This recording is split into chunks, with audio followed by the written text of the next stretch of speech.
नमस्कार साथियों, आप सभी का स्वागत है आपके अपने YouTube चैनल पढ़ाई की पोथी में। साथियों, उम्मीद करती हूँ कि आप सभी स्वस्थ होंगे, मस्त होंगे, बेहतर होंगे और निरंतर अपनी तैयारी के माध्यम से सफलता का मार्ग प्रशस्त कर रहे होंगे। तो चलिए, हम मुगल इतिहास की इस श्रृंखला में आज पढ़ने वाले हैं जहांगीर से बनने वाले सभी महत्वपूर्ण प्रश्न। तो इस वन लाइनर प्रश्नोत्तरी में आप सभी का हार्दिक स्वागत है। तो कम समय में बेहतर कंटेंट के लिए पढ़ाई की पोथी को सब्सक्राइब करना बिल्कुल भी ना भूलें। हमारा टॉपिक चल रहा था मुगल वंश। इस प्राचीन इतिहास की श्रृंखला में हमने मुगल वंश से जो भी शासक, जैसे मुगल वंश के संस्थापक बाबर, इसके बाद हमने हुमायूं और हुमायूं के बाद अकबर के बारे में जो है विस्तृत अध्ययन कर लिया था। आज हम पढ़ेंगे जहांगीर के बारे में। तो चलिए, 3 नवंबर 1605 ईस्वी को नसीरुद्दीन मोहम्मद जहांगीर बादशाह गाजी की उपाधि धारण कर सलीम गद्दी पर बैठा। अभी इतनी लंबी चौड़ी लाइन को देखकर डरने की बिल्कुल भी ज़रूरत नहीं है, क्योंकि मैं वन बाय वन हर चीज़ को क्लियर करती जाऊंगी। तो सबसे पहले तो जो जहांगीर है वह किसकी उपाधि धारण करके गद्दी पर बैठा था? तो बादशाह गाजी की उपाधि। नेक्स्ट क्वेश्चन यहाँ से निकलेगा कि जहांगीर के बचपन का क्या नाम था? तो सलीम था, क्योंकि यह सलीम गद्दी पर बैठा है। यहाँ पर क्या लिखा है कि बादशाह गाजी की उपाधि धारण कर सलीम गद्दी पर बैठा। तो जो जहांगीर है इसके बचपन का नाम सलीम था। इसने गद्दी पर बैठने के समय नूरुद्दीन मोहम्मद जहांगीर बादशाह गाजी की उपाधि धारण की और तब से इसे जहांगीर कहा जाने लगा। चलते हैं नेक्स्ट क्वेश्चन की तरफ। जहांगीर का जन्म कब हुआ था? तो 30 अगस्त 1569 ईस्वी को जहांगीर का जन्म हुआ था। अब जहांगीर किसका पुत्र था? तो इसके पहले की वीडियो में हमने चर्चा की थी कि अकबर के पुत्र का नाम क्या था? सलीम या जहांगीर। अगला देखेंगे, जहांगीर को न्याय की जंजीर के लिए याद किया जाता है। अब इस क्वेश्चन का क्या मतलब है? तो जो जहांगीर था वह बहुत ही ज़्यादा न्यायप्रिय शासक था। उसके इतिहास को जब हम याद करते हैं तो पता चलता है कि उसने अपने शासनकाल में न्याय की एक जंजीर बनवा दी थी, जिसमें अगर किसी भी फरियादी को न्याय चाहिए होता था तो वह जाकर के उस जंजीर में बंधे हुए घंटे को बहुत तेज़ी से बजा देता था और उसकी जो ध्वनि थी वह राज दरबार तक पहुंच जाया करती थी। तो जिस फरियादी को भी इंसाफ चाहिए होता था या उसके साथ कुछ गलत होता था तो वह जाकर के उस दीवार की जंजीर पर बंधे घंटे को बजा देता था और फिर स्वयं जहांगीर दरबार में बुला करके उसे न्याय दिलाते थे। अगला प्रश्न देखेंगे, जहांगीर के द्वारा शुरू की गई तुझके जहांगीरी नामक आत्मकथा को पूरा करने का श्रेय मोतबिंद खां को है। तो देखिए, जो जहांगीर है उसने भी अपनी आत्मकथा लिखी और किस नाम से लिखी? तो उसका नाम रखा गया तुझके जहांगीरी। क्या नाम रखा गया? तुझके जहांगीरी। मैंने इसके पहले के वीडियो में भी आपको बताया था कि बाबर ने भी अपनी आत्मकथा लिखी और जिसका नाम रखा गया बाबर नामा। इसी प्रकार हुमायूं के जीवन पर भी एक रचना लिखी गई और जिसका नाम रखा गया हुमायूं नामा। और हुमायूं नामा की जो रचनाकार है वह थी गुलबदन बेगम। इसी प्रकार अकबरनामा भी लिखा गया और अकबरनामा के रचनाकार थे अबुल फजल। अब चूंकि मुगल वंश में एक कह सकते हैं कि इस प्रकार की एक प्रथा चल गई थी कि सभी शासक अपनी अपनी आत्मकथा और जीवन को लिखते थे या लिखवाते थे किसी के द्वारा। तो जो जहांगीर थे उन्होंने अपनी आत्मकथा लिखने का कार्य स्टार्ट किया था, लेकिन दुर्भाग्यवश इनकी जो आत्मकथा थी वह पूर्ण होने से पहले ही इनकी मृत्यु हो गई थी। और जिसे पूरा किसने किया था? तो मोतबिंद खां ने। यह क्वेश्चन कई बार पूछा गया है कि जहांगीर की आत्मकथा तुझके जहांगीरी को पूरा करने का श्रेय किसे जाता है? तो मोतबिंद खां को। चलते हैं नेक्स्ट क्वेश्चन की तरफ। जहांगीर के सबसे बड़े पुत्र खुसरो ने 1606 ईस्वी में अपने पिता के विरुद्ध विद्रोह किया। तो जहांगीर का भी पुत्र हुआ जिसका नाम क्या था? तो खुसरो। अब यह खुसरो आगे चल करके क्या बनता है, किसकी उपाधि धारण करता है, हम नेक्स्ट वीडियो में डिस्कस करेंगे। अभी हम इतना जान लेते हैं कि जहांगीर के सबसे बड़े पुत्र खुसरो ने 1606 ईस्वी में अपने पिता के विरुद्ध विद्रोह कर दिया था। जैसा कि मैंने पहले भी कहा है कि मुगल वंश से लेकर के चाहे वह चोल वंश रहा हो या गुप्त वंश रहा हो, सभी वंशों में लगभग यही प्रथा रही है कि या तो पिता के द्वारा पुत्र के द्वारा अपने पिता को मार दिया गया है, या तो किसी राजा ने अपने कई भाइयों को मारा है, या किसी सेनापति ने अपने राजा को मारा है। इस प्रकार ही ज़्यादातर गद्दियाँ हासिल की गई हैं। तो यहाँ पर भी कुछ वैसा ही होता है कि जहांगीर का पुत्र खुसरो 1606 ईस्वी में जहांगीर के विरुद्ध ही विद्रोह स्टार्ट कर देता है। अगला देखेंगे, खुसरो की सहायता देने के कारण जहांगीर ने सिखों के 5वें गुरु अर्जुन देव को फांसी दिलवा दी थी। मोस्ट इंपॉर्टेंट क्वेश्चन यहाँ से यह निकलेगा कि गुरु अर्जुन देव को फांसी दिलवाने वाला मुगल शासक कौन था। तो गुरु अर्जुन देव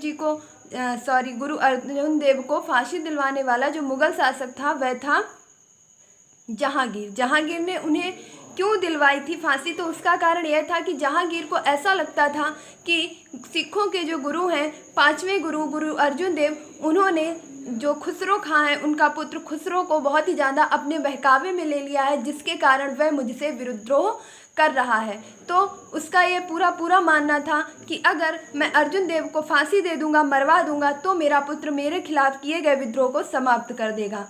लेकिन इसके परिणाम ऐसे नहीं होते हैं। अगला प्रश्न है, अहमदनगर के वजीर मलिक अंबर के विरुद्ध सफलता से खुश होकर जहांगीर ने खुर्रम को शाहजहां की उपाधि प्रदान की। अब इनके पुत्र का नाम था खुर्रम। क्या नाम था? खुर्रम। अब हम आगे के जो चैप्टर में चर्चा करेंगे वह शाहजहां के बारे में पढ़ेंगे।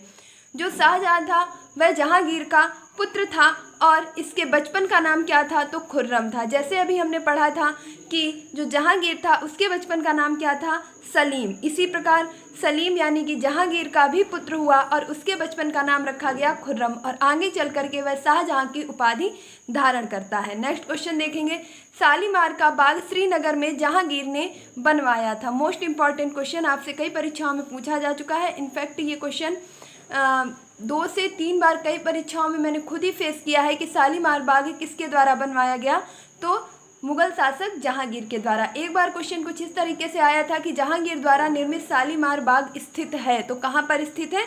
श्रीनगर में। तो आपके लिए स्थान और बाग का नाम, इसके साथ साथ उसके निर्माणकर्ता, तीनों ही चीज़ें इंपॉर्टेंट है। प्लीज़ इस क्वेश्चन को बिल्कुल भी स्किप मत कीजिएगा और नोट डाउन कीजिएगा। अगला देखेंगे, अब हम देखेंगे नूरजहां से संबंधित कुछ तथ्य, क्योंकि जो जहांगीर के जीवन पर सर्वाधिक प्रभाव किसी महिला का रहा है तो वह रही है नूरजहां, और इनसे प्रश्न 1 या 2 निकल जाते हैं।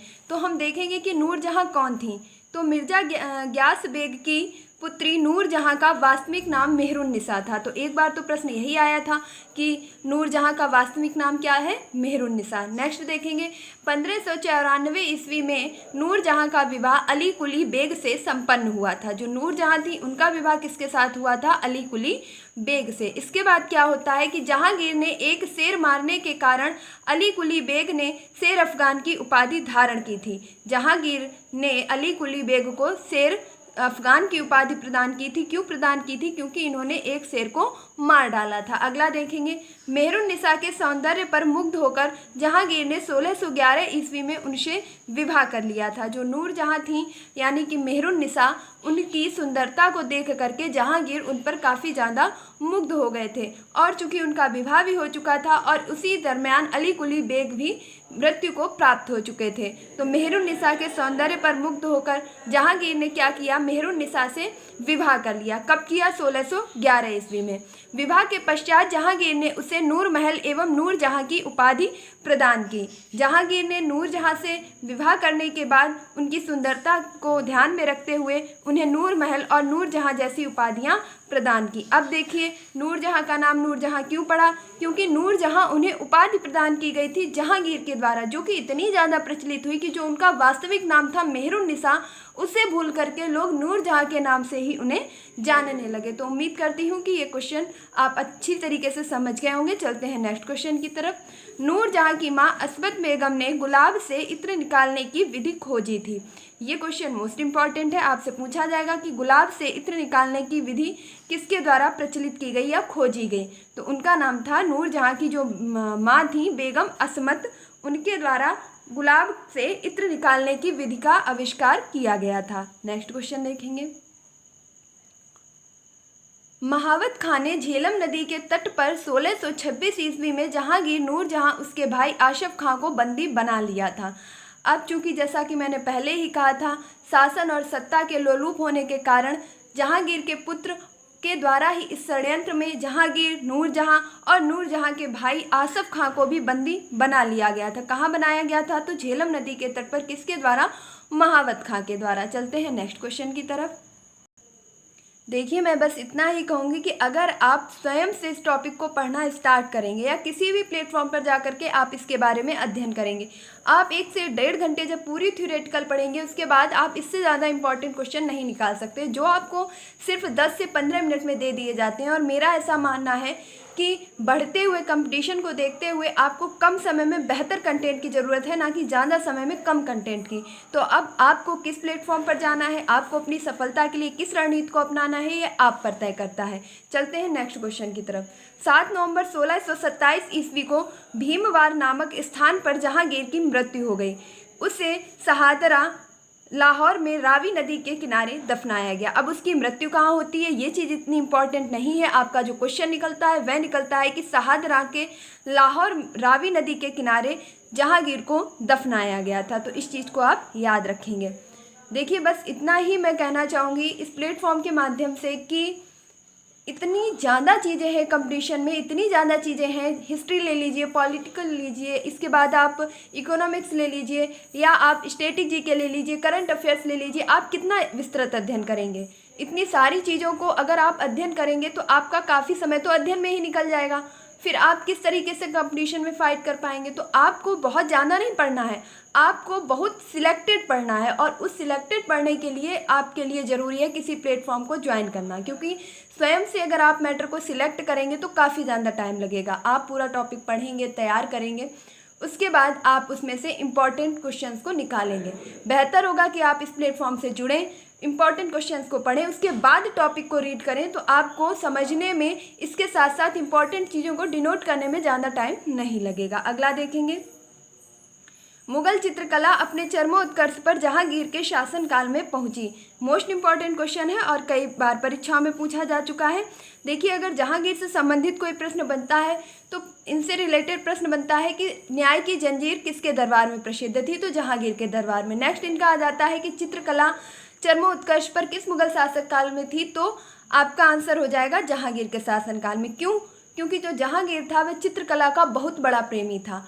यहाँ तक कि उसकी जब आत्मकथा तुझके जहांगीरी पढ़ी जाती है तो ऐसा प्रमाण मिलता है कि जहांगीर चित्रकला का इतना बारीकी नज़रदार था कि वह चित्र को देख करके यह तक बता देता था कि उपयुक्त चित्र में यदि किसी पुरुष या स्त्री का चित्र बना है तो किस चित्रकार के द्वारा उस चित्र की नाक बनाई गई है और किस चित्रकार के द्वारा उसके होंठ बनाए गए हैं। इतनी भी बारीकी से वह नाम सहित अंतर बता देता था कि इस चित्र में कितने चित्रकारों ने कार्य किया है और उसने इस चित्र के किस भाग को निर्मित किया है। तो कह सकते हैं कि उसे चित्रकला का बहुत ही बड़ा ज्ञान भी प्राप्त था और वह चित्रकला का बहुत ज़्यादा शौकीन भी था। उसने राज्य में अपने काफ़ी चित्रकारों को आश्रय भी दे रखा था। तो इस प्रकार चित्रकला का चरमोत्कर्ष काल किसे कहा जाता है? जहांगीर के शासनकाल को। अन्यथा चीज़ों का कोई मतलब नहीं है, सीधा सा मतलब है कि आप इतनी स्टोरी को सुनने के बाद इस चीज़ को कभी भी नहीं भूलेंगे कि चित्रकला अपने चरमोत्कर्ष पर किसके शासनकाल में थी? जहांगीर के शासनकाल में। जहांगीर के समय को चित्रकला का स्वर्णकाल कहा जाता है। इसके पहले कि हमने वीडियो में चर्चा की थी जब हम अकबर के बारे में पढ़ रहे थे कि अनुवाद विभाग की स्थापना किसके द्वारा की गई थी? अकबर के द्वारा, क्योंकि वह हिंदी भाषा के प्रति काफ़ी रुचि रखता था और उसे किसी भी ग्रंथों का अपनी फारसी भाषा में अनुवाद कराने का बहुत ही बड़ा कह सकते हैं जुनून था कि वह सभी ग्रंथों का फारसी में अनुवाद कराना चाहता था। इसलिए उसे हिंदी से भी काफ़ी लगाव था और अपने दरबार में उसने कई लेखकों और कवियों को आश्रय दे रखा था। इसलिए उसके शासनकाल को हिंदी चरमोत्कर्ष का शासनकाल कहा जाता है। हिंदी चरमोत्कर्ष का मतलब है जिसके शासनकाल में हिंदी अपने चरम उत्कर्ष पर हो। और चित्रकला का चरम उत्कर्ष काल या स्वर्णकाल किसे कहा जाता है? तो जहांगीर के शासनकाल को। नेक्स्ट देखेंगे, जहांगीर के मकबरे का निर्माण नूरजहां ने करवाया था। अब जो नूरजहां थी वह भी जहांगीर से बहुत ही ज़्यादा प्रेम रखती थी, इसलिए उन्होंने जहांगीर के नाम से जहांगीर के मकबरे का निर्माण करवाया था। एंड आज का लास्ट क्वेश्चन देखेंगे, जहांगीर के शासनकाल में captain Hawkins, sir Thomas Roe, William Finch एवं एडवर्ड टेरी जैसे यूरोपीय यात्री आए थे। क्वेश्चन आपसे निकल के यहाँ से आएगा कि जहांगीर के शासनकाल में आने वाला पहला अंग्रेजी यात्री कौन था? तो पहला अंग्रेजी यात्री था कैप्टन हॉकिंस और इसके बाद आता है सर टॉमस रो।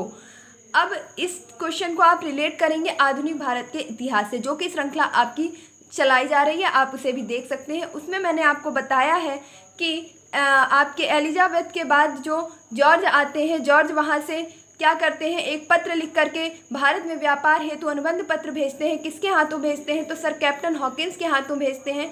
और वह किसके नाम भेजते हैं, तो अकबर के नाम भेजते हैं। लेकिन जब तक कैप्टन हॉकिंस भारत आता है तब तक अकबर के बजाय शासन किसके हाथों में आ जाता है, जहांगीर के जहांगीर के हाथों में। तो कैप्टन हॉकिंस अकबर के लिए लाए हुए अनुबंध पत्र को जहांगीर को सौंप देता है। तो इस प्रकार जहांगीर उसे यहाँ व्यापार करने की इजाज़त दे देता है। तो आप इन दोनों चीज़ों को रिलेट करके हमेशा याद रख पाएंगे कि जहांगीर के शासनकाल में आने वाला प्रथम अंग्रेजी यात्री कौन था, तो कैप्टन हॉकिंस। और इसके बाद 1615 ईस्वी में सर टॉमस रो आते हैं। 1608 में कैप्टन हॉकिंस और 1615 में टॉमस रो आते हैं। तो इस प्रकार जहांगीर से बनने वाले सभी इंपॉर्टेंट क्वेश्चन कंप्लीट होते हैं। उम्मीद करती हूँ कि आपकी वीडियो जरूर अच्छा लगा होगा, अपनी परीक्षा की दृष्टि से हेल्पफुल लगा होगा। अगर आपको यह वीडियो अच्छा लगा है, क्वेश्चन पसंद आए हैं, तो प्लीज़ वीडियो को लाइक और चैनल को सब्सक्राइब करना बिल्कुल भी ना भूलें। मिलती हूँ अपने नेक्स्ट वीडियो में। तब तक के लिए क्या करेंगे, खुश रहिए, मस्त रहिए, पढ़ाई में निरंतरता बनाए रखिए, अपने माता पिता गुरुजनों का सम्मान कीजिए। आपने पढ़ा है, आपने सीखा है,